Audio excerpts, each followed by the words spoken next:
कमर छठ को भादो माह की षष्ठी तिथि को मनाया जाता है। इस दिन कृष्ण जी के बड़े भाई बलराम जी का जन्म हुआ था, इसलिए उनके जन्मोत्सव के रूप में भी इस दिन को मनाया जाता है।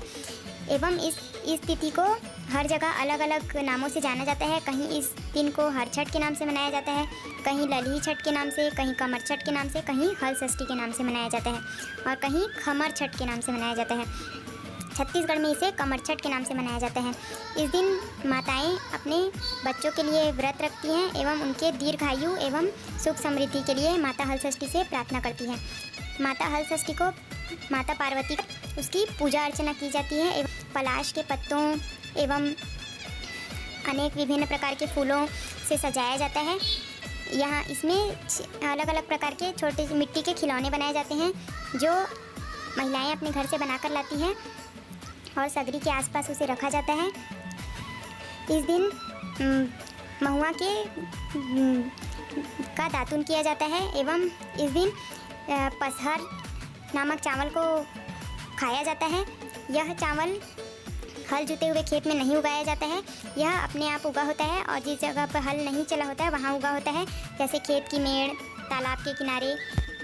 भगवान बलराम जी का अस्त्र था हल, इसलिए उन्हें हलधर के नाम से भी जाना जाता है और इस त्यौहार में हल का विशेष महत्व रखा गया है। हल जुती हुई ज़मीन पर इस दिन जाना वर्जित होता है महिलाओं को एवं किसी भी खाद्य पदार्थ जो हल जुती हुई ज़मीन से उपजा हो उसे भी खाना मना होता है। इस दिन भाजी 6 प्रकार की भाजियों को बनाया जाता है, इसे पानी में उबाल कर ही बनाया जाता है और अंग्रेजी मिर्च जो एक विशेष प्रकार की काले रंग की मिर्च होती है उसे डालकर सिर्फ पानी में ही भाजी को उबाला जाता है और उसे खाया जाता है। जो 6 प्रकार की भाजियाँ होती है वह भी किसी भी हल जुते हुए खेत में नहीं उगी होनी चाहिए, इस बात का विशेष ध्यान रखा जाता है। और इस दिन भैंस के दूध, भैंस के दही एवं भैंस के दूध से बना घी ही उपयोग किया जाता है। इस दिन गाय के दूध का प्रयोग वर्जित होता है।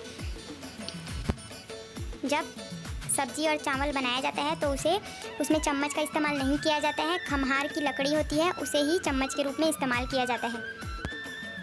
और जब एक छोटा सा कपड़ा लिया जाता है उसे हल्दी पानी में भिगोया जाता है और फिर उसे अपने बच्चों के पीठ कमर पर 6 बार मारा जाता है। इसे पोता मारना कहते हैं या पोती मारना, और इसे ही आशीर्वाद समझा जाता है।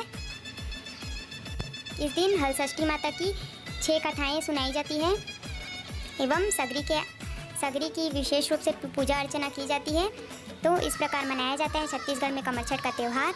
एवं उसमें लाई महुआ के पत्ते के 6 दोने होते हैं, उसमें लाई और 6 प्रकार के अनाज भूंजे हुए होते हैं जो जैसे कि चना, गेहूँ और महुआ, ये सब उसमें चढ़ाए जाते हैं, जौ।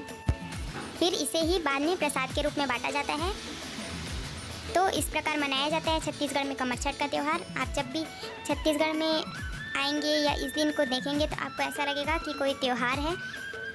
इस दिन का छत्तीसगढ़ में बहुत ज़्यादा महत्व है।